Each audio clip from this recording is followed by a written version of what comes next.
আসসালামু আলাইকুম। আজকে আপনাদের জন্য থাকছে বিনোদন জগতের খবর। দেখে নিব আমরা।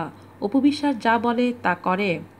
গত ৩টা দিন অনেক ঝক্কি গেছে আমার উপর দিয়ে। কলকাতা থেকে কালিম্পং, সেখান থেকে ফের কলকাতা। এরই মাঝে ডাক্তার দেখানো, মামাবাড়ি বেড়ানো আর টুকটাক শপিং তো রয়েছেই। বৃহস্পতিবার রাতে দেশে ফেরার পর নিজের ঝটিকা সফর নিয়ে বাংলাদেশ প্রতিদিনকে এভাবেই বললেন অপু বিশ্বাস। গত সোমবার কলকাতা যান ঢাকাই চলচ্চিত্রের জনপ্রিয় এই অভিনেত্রী। মূলত চিকিৎসার জন্যই ছিল তার এ যাওয়া। এদিকে কেউ কেউ উৎকণ্ঠা প্রকাশ করেছিলেন যে অপু বিশ্বাস হয়তো এবারও বেশ কিছুদিনের জন্য ডুব মারতে পারেন। এই নিয়ে মিডিয়া পাড়ায় টুকটাক গুঞ্জনও শোনা গিয়েছিল। এ প্রসঙ্গে অপু বিশ্বাস বলেন, এমনটা ভাবার প্রশ্নই ওঠে না। আগেই বলেছি সোমবার যাব, বৃহস্পতিবার ফিরব।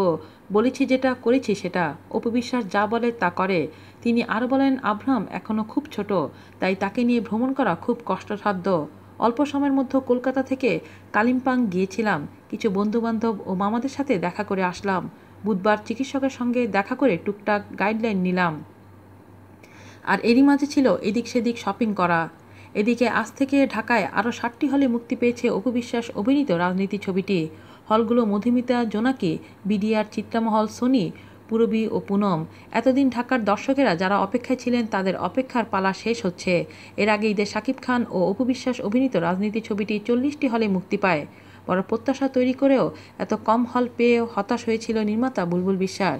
কিন্তু দমে যাননি এই তরুণ নির্মাতা। আশা রেখেছিলেন, আবার ফলও পেলেন। আজ এ পর্যন্তই। ভালো থাকবেন। আল্লাহ হাফেজ।